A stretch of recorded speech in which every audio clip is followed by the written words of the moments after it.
Le CAC 40 qui reste volatile et qui fait un petit peu du yo-yo autour de 5000 points, même si on est pour le coup en dessous, avec encore des incertitudes évidemment. On a eu ces prévisions du FMI hier de révision à la baisse de la croissance mondiale. Et pourtant, malgré ces craintes, qu'est-ce qu'on voit? On voit des entreprises françaises, des grandes entreprises qui continuent de lever de l'argent sur les marchés obligataires et pas qu'un peu. Bonjour Laurent. Bonjour David. Laurent Grassin, donc directeur de la rédaction de Boursorama. On pourrait se dire, Laurent, qu'avec la crise, voilà, les entreprises, évidemment, il y a un besoin d'argent pour y faire face, ça on le sait, avoir un matelas, mais que ce n'est pas forcément simple d'avoir accès à de l'argent pas cher en allant sur les marchés. Mais quand on voit toutes les boîtes qui ont levé des sous sur les marchés obligataires, notamment encore là, il y a quelques heures, je crois que c'était Worldline, on se dit que voilà, c'est pas si compliqué. Non, effectivement, le dernier exemple en date qu'on pourrait citer, c'était hier, spécialiste des services de paiement, qui a fait son retour dans le CAC 40 en mars dernier, et puis qui effectivement a annoncé hier le succès de son émission obligataire, alors senior, sur un total de 1 milliard d'euros, donc c'est pas un petit montant, avec une tranche à 500 millions d'euros à 3 ans, un coupon de 0,5 et un rendement de 0,528%, et puis une tranche de 500 millions d'euros à 7 ans, qui porte là sur un coupon de 0,875, un rendement de 0,98. C'est une émission qui, nous dit le groupe, contribuera au financement du projet d'acquisition d'Ingenico, aux besoins de financement généraux de l'entreprise, des obligations qui devraient être notées BBB par S&P Global Ratings. Donc, effectivement, dernier exemple en date que c'est pas si compliqué de trouver de l'argent sur les marchés. Voilà, et cet exemple, encore une fois, de Worldline, c'est pas un cas isolé pour les grosses boîtes françaises. Non.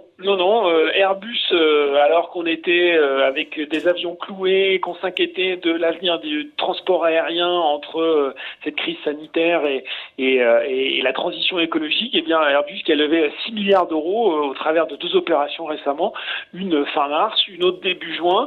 On a Total, pour citer également, groupe pétrolier qui a levé 5 milliards, Engie 3,25 milliards, voilà quelques exemples avec des montants significatifs. Et bien résultat, selon le journal Les Échos, qui a publié un article récemment sur le sujet, le volume total levé par les entreprises françaises depuis le 1er janvier, il a atteint déjà, David, 75 milliards d'euros. Et bien, c'est 75% de plus que le montant émis sur l'ensemble de 2019. Et c'est d'ailleurs devenu monnaie courante, sans mauvais jeu de mots, pour les grandes entreprises, puisque selon un rapport de la Banque de France, ce financement non bancaire, c'est désormais plus de 88% de la dette totale au bilan à fin 2019 pour les grandes entreprises.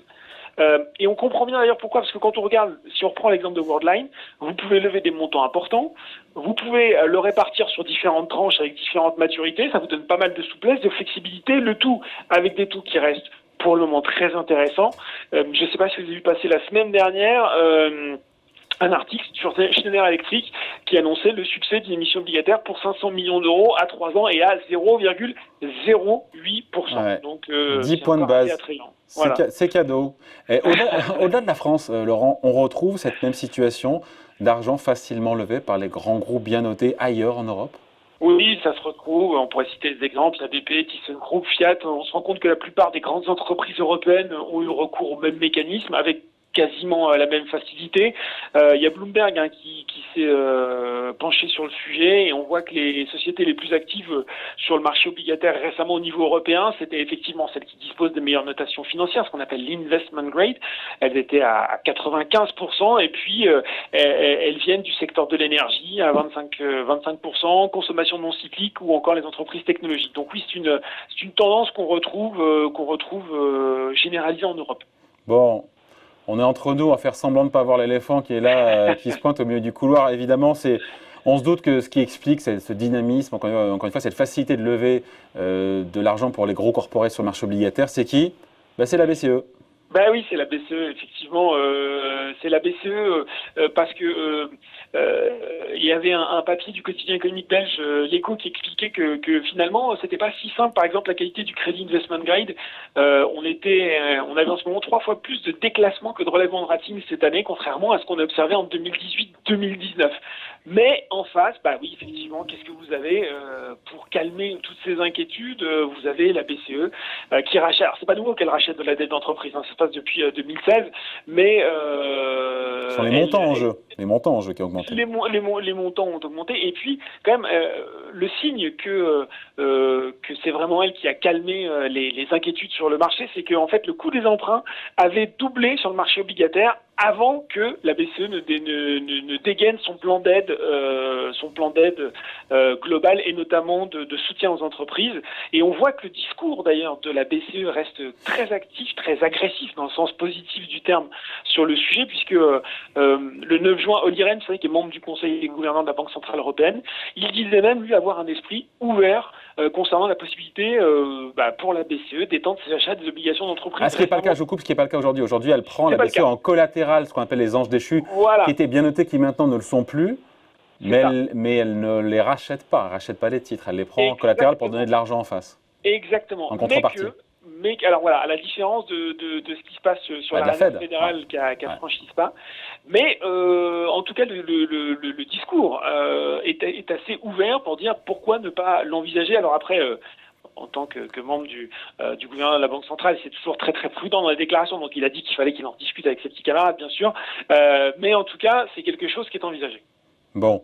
Ça veut dire que cette menace qui se profile déjà, qui est une réalité de dégradation, encore une fois, de ces dettes, des crédits, encore une fois, des entreprises, cette notation de crédit, donc c'est pris en compte par la BCE et le marché donc en tient compte, puisqu'on parlait de Schneider qui se finance quasiment à taux zéro. C'est ça, c'est-à-dire qu'on pourrait se dire tout ça c'est bien joli, mais on ne connaît pas encore bien sûr toutes les conséquences de la crise du coronavirus. On ne sait pas quel effet ça va avoir sur les entreprises et sur la dette d'entreprise, sur la réalité de leur carnet de commandes. Mais ce qui est sûr, c'est qu'on voit bien, et c'est ce qui a d'ailleurs complètement rassuré le marché, c'est que la BCE est très très très très consciente de ça. Elle surveille de près les dégradations d'obligations d'entreprise, puisque bien sûr ça représente un risque pour le marché du crédit et pour la stabilité financière. Et ça a complètement rassuré les investisseurs qui soient à peu près sûrs que la BCE fera tout pour que ça n'arrive pas, c'est cette déstabilisation du marché du crédit. Et un signe d'ailleurs que l'inquiétude est complètement retombée, c'est le CDS, vous savez, c'est les crédits défaut swaps qui permet de s'assurer contre un éventuel défaut de paiement d'une société. Ces CDS, ils avaient explosé au moment du début de la crise en France, notamment au niveau du confinement. Ils se sont presque complètement retombés depuis. Exemple, sur un CDS total à 5 ans qui était à 40 avant la crise, qui est monté à 150 mi-mars. Il est à 150, c'est 150 points de base. Oui, exactement, 150 points de base.